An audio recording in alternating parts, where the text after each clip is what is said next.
Hey, AP coordinators. Rachel McBride here, co-host of the Coordinated podcast, here to share a best practice for AP coordinators, something that I learned from fellow AP coordinators in our back-to-school workshops.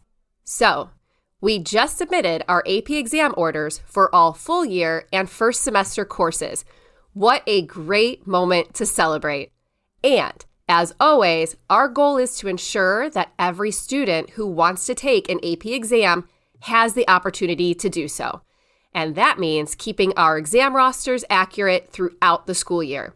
If you're like me, we really don't want anything happening in AP registration and ordering without our knowledge, especially after we've submitted our exam order.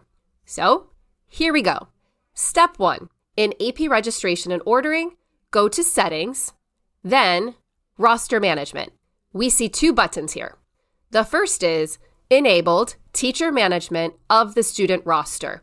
That's probably the button that's active, as it was the default.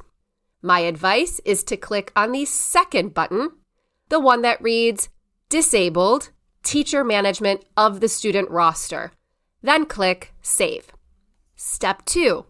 Now look just below that section on the same screen in AP registration and ordering.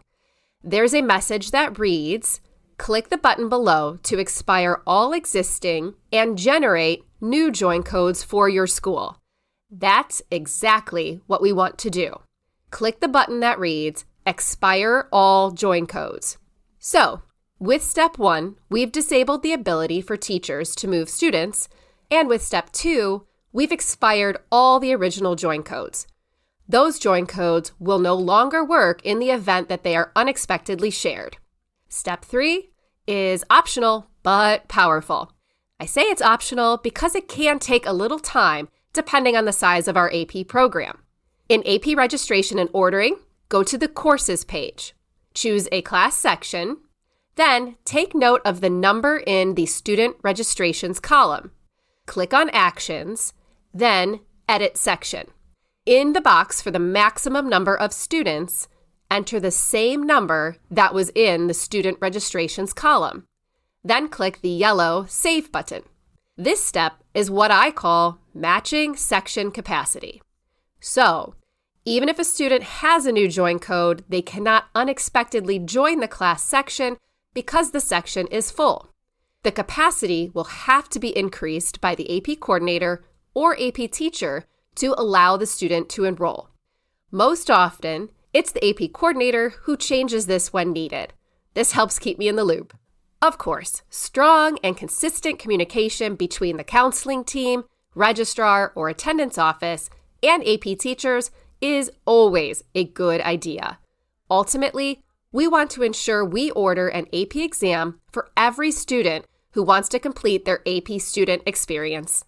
Keeping our exam rosters accurate and up to date is an ongoing priority. I personally love this best practice. Anything that helps to support my AP coordinator role and my AP students is good as gold.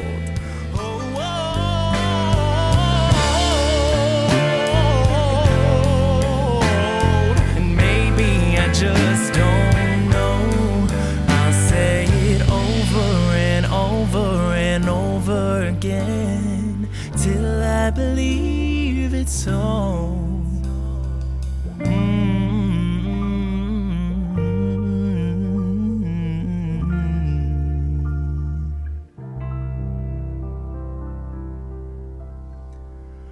I'm good as gold.